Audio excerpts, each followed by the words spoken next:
देखिए इतिहास में, प्राचीन इतिहास में पढ़ने वाले हैं आज हम पढ़ेंगे आपका जो है मौर्य और मौर्योत्तर काल के बारे में। ठीक है, आज हम पढ़ने वाले हैं मौर्य और मौर्योत्तर काल के बारे में। उससे पहले आपने आकर यूट्यूब चैनल को सब्सक्राइब नहीं किया, सब्सक्राइब कर लीजिए, बेल आइकन को भी प्रेस कर लीजिए। देखिए, अगर बात करूं मौर्य वंश का संस्थापक की, तो मौर्य वंश का संस्थापक कौन था? अगर बात आती है मौर्य वंश का संस्थापक, ठीक है, अगर बात करूं मौर्य वंश के संस्थापक की, तो मौर्य वंश का संस्थापक कौन था? तो मौर्य वंश का संस्थापक था आपका चंद्रगुप्त मौर्य। कौन था आपका? चंद्रगुप्त मौर्य। ठीक है, चंद्रगुप्त मौर्य कौन था? आपका मौर्य वंश का संस्थापक था। और देखिए अंतिम जो शासक था मौर्य वंश का, अगर बात करूं अंतिम शासक की, ठीक है, तो अंतिम शासक कौन था मौर्य वंश का? तो ये था आपका, वो था बृहदस्थ। कौन था आपका? बृहदस्थ। ठीक है, तो बृहदस्थ क्या था? आपका अंतिम शासक था मौर्य वंश का। ठीक है, तो मौर्य वंश के, अगर देखिए वंशावली के मौर्य शासकों की अगर बात करूं, मौर्य शासक, अब मौर्य शासक कौन कौन से थे अगर उनकी बात की जाए, मौर्य शासक कौन कौन से हैं? देखिए मौर्य शासक में हुए हैं आपके, तो पहले आपके कौन हुए संस्थापक जो थे आपके? चंद्रगुप्त मौर्य। ठीक है, पहले कौन थे आपके? चंद्रगुप्त मौर्य, जो मौर्य वंश के संस्थापक थे। ठीक है, उसके बाद इसमें आए आपके, वो आए बिंदुसार। ठीक है, कौन है आपके शासक? बिंदुसार। उसके बाद आपके हैं इसमें, ये हैं आपके अशोक। कौन है आपके?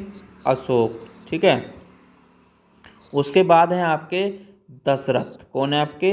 दशरथ। उसके बाद हैं आपके संप्रति। कौन है? संप्रति। उसके बाद हैं आपके शालीसुख। शालीसुख। शालीसुख। उसके बाद थे इसमें शासक आपके देव बर्मन। कौन थे? देव बर्मन। ठीक है, उसके बाद शासक हुए आपके शतधन्वन। ठीक है, कौन हुए आपके? शतधन्वन। शतधन्वन। उसके बाद शासक हुए शतधन्वन। उसके बाद सबसे जो लास्ट में अंतिम शासक थे मौर्य वंश के, वो थे आपके बृहदस्थ। कौन से थे आपके? बृहदस्थ। ठीक है, बृहदस्थ आपके अंतिम शासक थे। ठीक है, ये क्या थे? आपके अंतिम शासक। ठीक है, मौर्य वंश के अंतिम शासक थे। इस चीज़ को आपको ध्यान रखना है। ठीक है, तो ये मौर्य वंश के शासक थे। अब देखिए, अगर यहाँ पे बात करूँ मैं चंद्रगुप्त मौर्य की, अगर बात करूँ मैं यहाँ पे चंद्रगुप्त मौर्य के बारे में, देखिए तो मोस्ट क्वेश्चन क्वेश्चन बनते हैं आपके, जो बनते हैं आपके वो पूछता है आपके चंद्रगुप्त मौर्य पर। ठीक है, चंद्रगुप्त मौर्य की अगर बात करूँ, चंद्रगुप्त मौर्य, तो चंद्रगुप्त मौर्य देखिए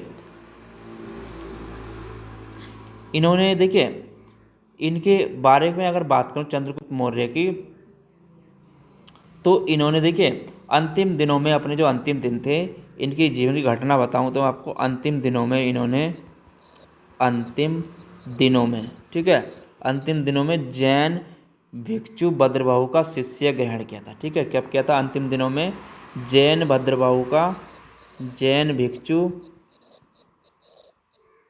जैन भिक्षु भद्रबाहु, ठीक है, भद्रबाहु का शिष्यत्व ग्रहण किया था इन्होंने अंतिम दिनों में। ठीक है, तो इस चीज़ को आपको ध्यान रखना है, शिष्यत्व ग्रहण किया था। ठीक है, तो अंतिम दिनों में क्या हुए थे? ये भद्रबाहु के शिष्य बन गए थे। ठीक है, उसके बाद भद्रबाहु के साथ ये श्रवण बेलगोला चले गए थे। उसके बाद क्या हुआ? ये भद्रबाहु के साथ श्रवण बेलगोला चले गए थे। ठीक है, भद्रबाहु के साथ श्रवण बेलगोला चले गए थे, बेलगोला चले गए थे। ठीक है, उसके बाद इन्होंने देखिए श्रवण बेलगोला में, वहाँ पर इन्होंने श्रवण बेलगोला में, श्रवण बेलगोला में, बेलगोला में 298 ईस्वी में इन्होंने अपना शरीर त्याग दिया था। ठीक है, कब? 298 ईस्वी पूर्व में शरीर त्याग दिया था। ठीक है, शरीर त्याग दिया। 298 ईस्वी पूर्व में। ठीक है, तो इनके साथ इनके जीवन की ये घटना है जो महत्वपूर्ण इसमें क्वेश्चन आपके पूछ लेता है। ठीक है, और देखिए आगे बात करूँ, देखिए अब यहाँ से आगे बात आती है सिकंदर के साम्राज्य। देखिए सिकंदर का जो साम्राज्य था आपका, वो आपका पूर्वी भाग के शासक सेल्यूकस और चंद्रगुप्त मौर्य की सेना के बीच जो युद्ध, देखिए इसमें युद्ध की बात करूं तो चंद्रगुप्त मौर्य और सेल्यूकस, ठीक है, देखिए सिकंदर के साम्राज्य के पूर्वी भाग के शासक जो थे सेल्यूकस और चंद्रगुप्त मौर्य की सेना के बीच 305 में युद्ध हुआ था। ठीक है, किसके बीच युद्ध हुआ था इसमें आपका, सेल्यूकस, ठीक है, पूर्वी भाग का शासक था, सिकंदर के साम्राज्य का ही भाग शासक था कौन, सेल्यूकस। ठीक है, तो इसमें आपका सेल्यूकस और सिकंदर, सेल्यूकस और सिकंदर के बीच जो युद्ध हुआ था, ठीक है, सेल्यूकस और चंद्रगुप्त मौर्य, ठीक है, सेल्यूकस चंद्रगुप्त मौर्य के बीच युद्ध जो हुआ था आपका, इनके बीच युद्ध हुआ था आपका 305 ईस्वी पूर्व में। ठीक है, कब हुआ था, 305 ईस्वी पूर्व में इनके बीच युद्ध हुआ था। ठीक है, देखिए सेल्यूकस ने मेगनस्तीनिस को चंद्रगुप्त मौर्य के दरबार में भेजा था। ठीक है, सेल्यूकस ने मेगनस्तीनिस को चंद्रगुप्त मौर्य के दरबार में भेजा था। एक चीज़ को आपको ध्यान रखना है, सेल्यूकस ने मेगस्थनीज को, ठीक है,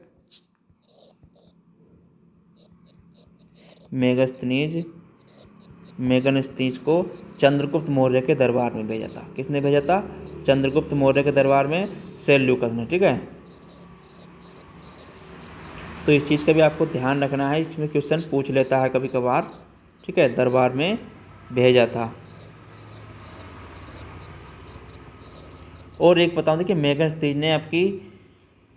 मेगस्थनीज की एक पुस्तक है जो ग्रंथ जिसे बोलते हैं हम, मेगस्थनीज ने इंडिया नामक ग्रंथ लिखा था। ठीक है, मेगस्थनीज ने क्या लिखा था, अगर मेगस्थनीज की बात करूं तो मेगस्थनीज ने आपका एक ग्रंथ लिखा था। ठीक है, कौन सा लिखा था आपका, इंडिका। ठीक है, मेगस्थनीज ने क्या लिखा था आपका, इंडिका ग्रंथ। ठीक है, इंडिका ग्रंथ लिखा था। ठीक है, इस चीज़ को भी आपको ध्यान रखना है। जो क्या है अब मूल रूप से वो क्या है, उपलब्ध नहीं है, इंडिका जो है मूल रूप से उपलब्ध नहीं है। ठीक है, देखिए अगर बात करूँ जो मेगस्थनीज के इन्होंने क्या कहा था, इनके अनुसार की अगर बात करूँ, मौर्य साम्राज्य की राजधानी क्या थी, मेगस्थनीज के अनुसार। ठीक है, इनके अनुसार इन्होंने जो कहा है आपका, इन्होंने कहा है मौर्य सम्राट का सेंड्रोकोटस, यानी कि मौर्य सम्राट का नाम क्या था, इनके अनुसार क्या कहना है इनका, मौर्य सम्राट का नाम। ठीक है, मौर्य सम्राट का नाम वो क्या था आपका, सेंड्रोकोटस। क्या था, सेंड्रोकोटस, सेंड्रोकोटस था। और इन्होंने कहा मौर्य साम्राज्य की राजधानी इनके अनुसार क्या थी, मौर्य की राजधानी। ठीक है, मौर्य साम्राज्य की राजधानी की बात करूं तो राजधानी थी, वो बताई थी इन्होंने, पोलीब्रोथा। क्या बताई थी, पोलीब्रोथा। ठीक है, पोलीब्रोथा थी इनके अनुसार। और सोना निकालने वाली चींटियों का जिक्र किया था इन्होंने। क्या किया था, सोना निकालने वाली चींटियों का जिक्र किया था। ठीक है, सोना निकालने वाली चींटियों का जिक्र इन्होंने ही किया था। ठीक है, निकालने वाली चींटियों का जिक्र।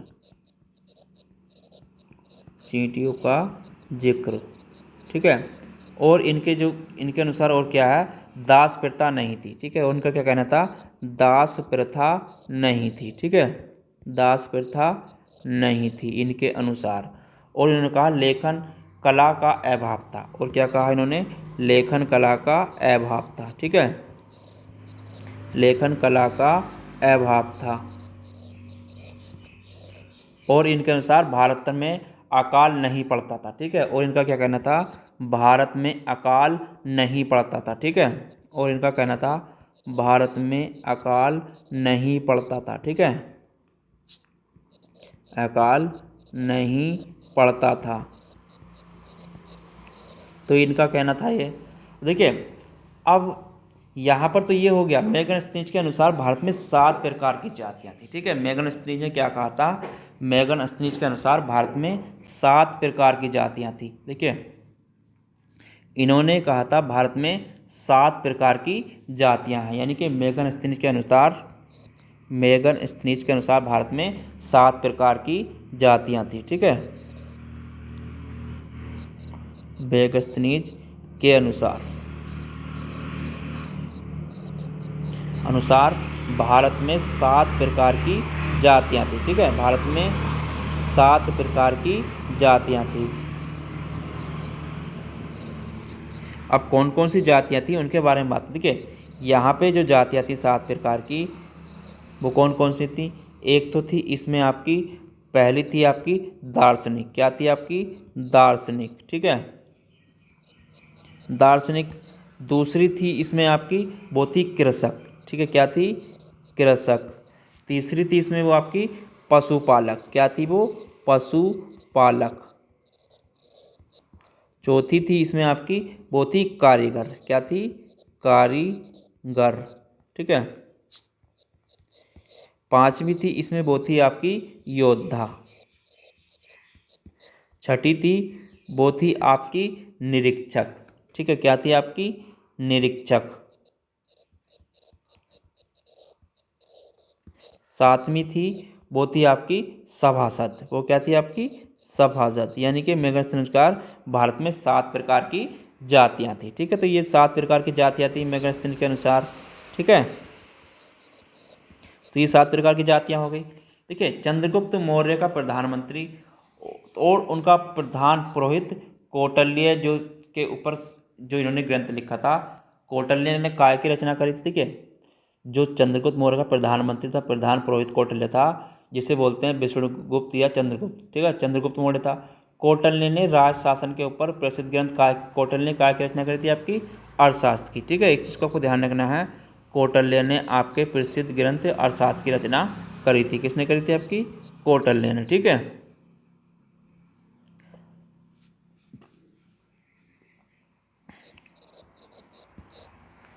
तो इस चीज़ को भी आपको नोट कर लेना है। ठीक है, कौटिल्य ने राज शासन के ऊपर, ठीक है, कौटिल्य ने राज शासन के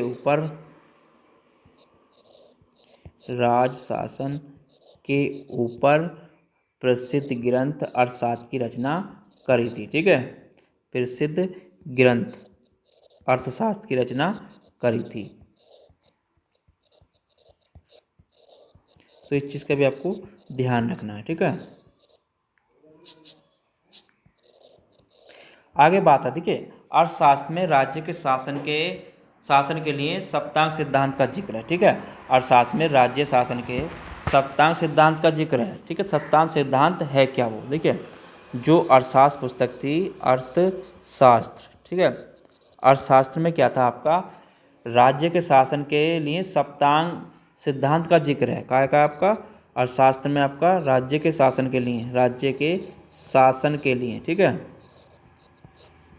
शासन के लिए आपका काय का है?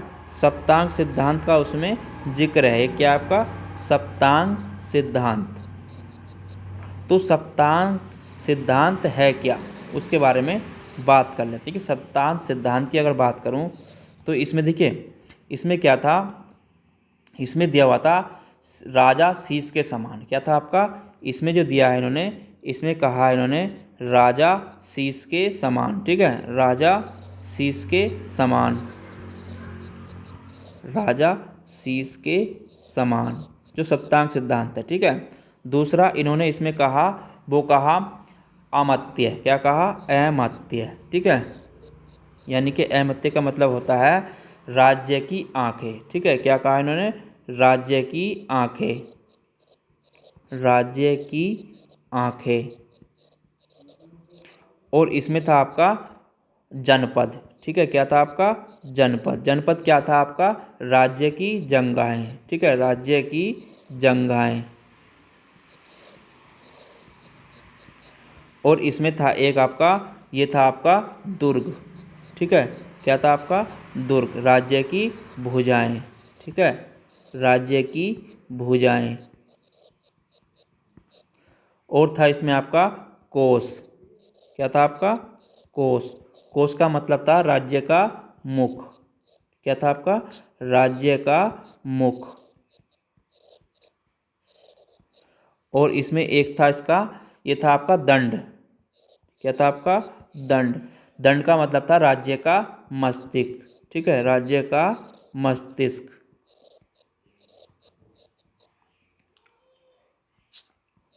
राज्य का मस्तिष्क। और सबसे लास्ट में था मित्र। ठीक है, सप्तांग हो गए।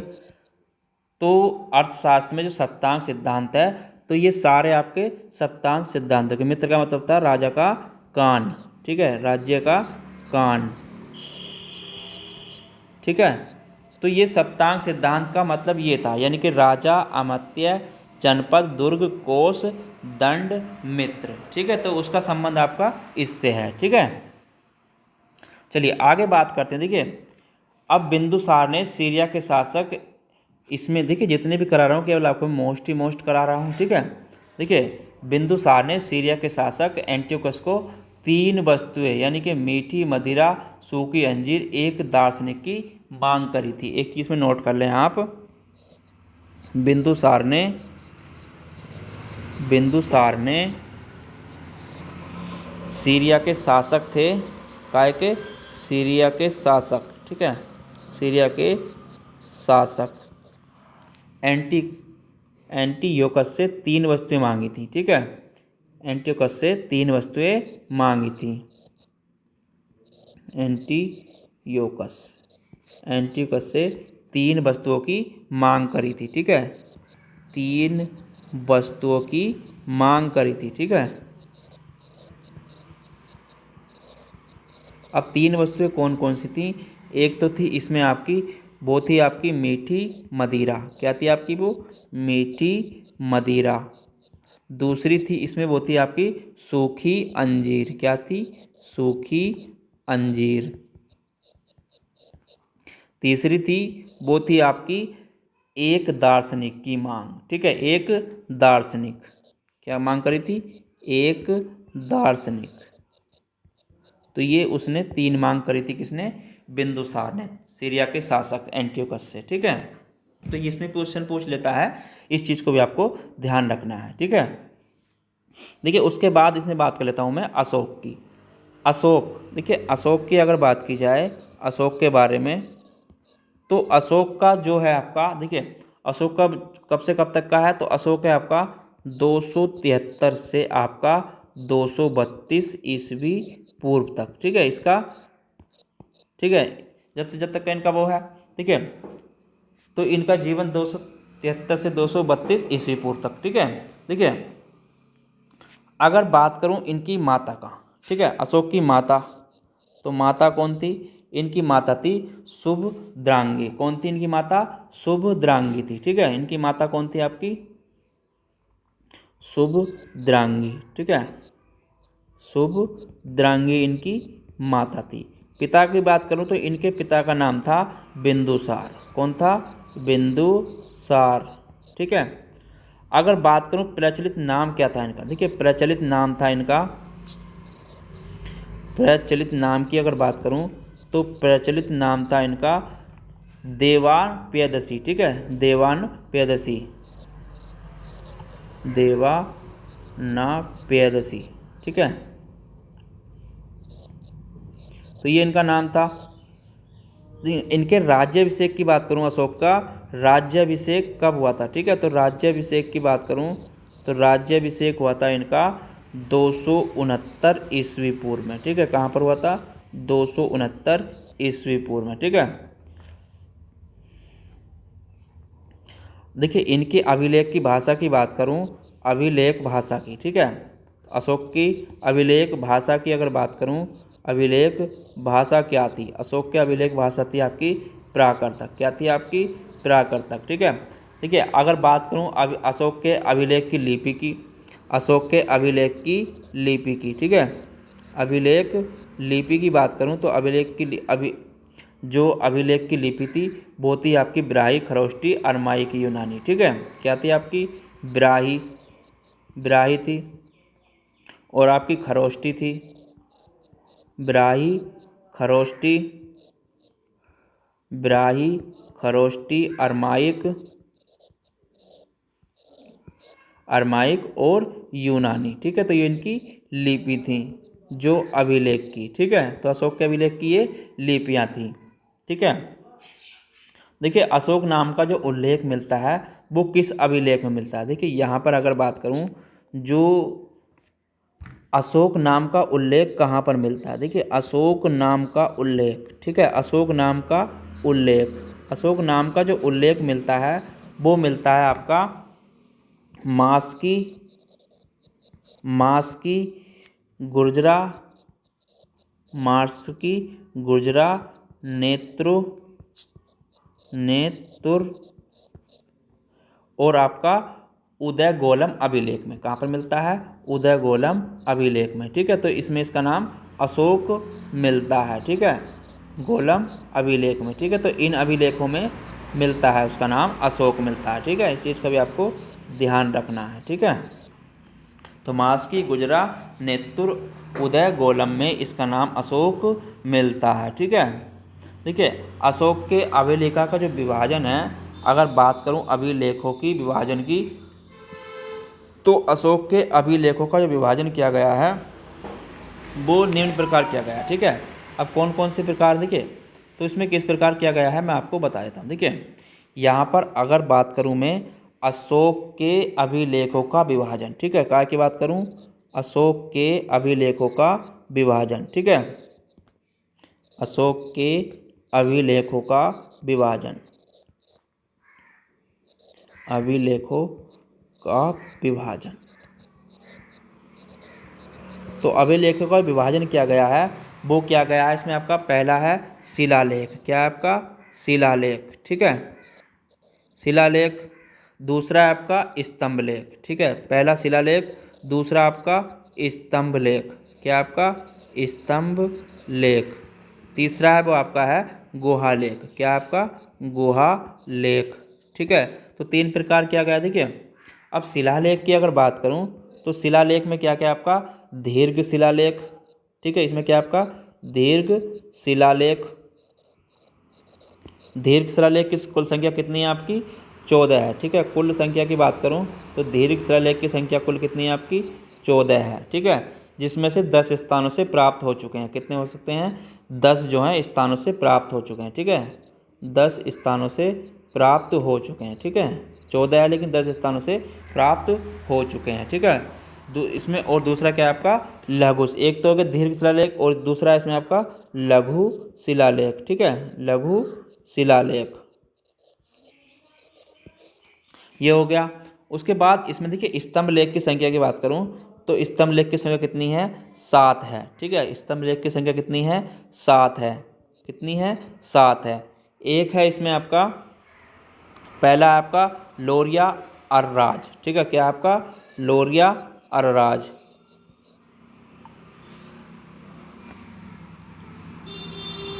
लोरिया अर्राज।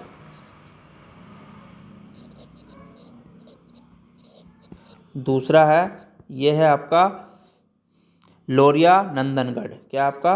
लोरिया नंदनगढ़, नंदनगढ़। तीसरा है इसमें आपका, यह आपका रामपुरवा। ठीक है, रामपुरवा स्तंभ लेख, रामपुरवा स्तंभ लेख। ठीक है, तो ये इसके अभिलेख जो प्राप्त हो चुके हैं। ठीक है, और चौथा है इसमें आपका, वो है आपका दिल्ली का टोपरा स्तंभ लेख। क्या आपका? दिल्ली का टोपरा स्तंभ लेख। ठीक है, पांचवा है वो है आपका दिल्ली मेरठ। ठीक है, क्या आपका? दिल्ली मेरठ। छठा है ये आपका प्रयाग। क्या आपका? प्रयाग। सातवां है आपका संकिसा। ठीक है, क्या आपका? संकिसा। ठीक है, तो ये इसके स्तंभ लेख हैं जो पूछता है, जो मेन शिलालेख हैं वो मैंने आपको इसमें करा दिए। ठीक है, शिलालेख, स्तंभ लेख और गुहा लेख। ठीक है, देखिए अगर बात करूं दीर्घ जो 14 शिलालेख हैं उसके बारे में,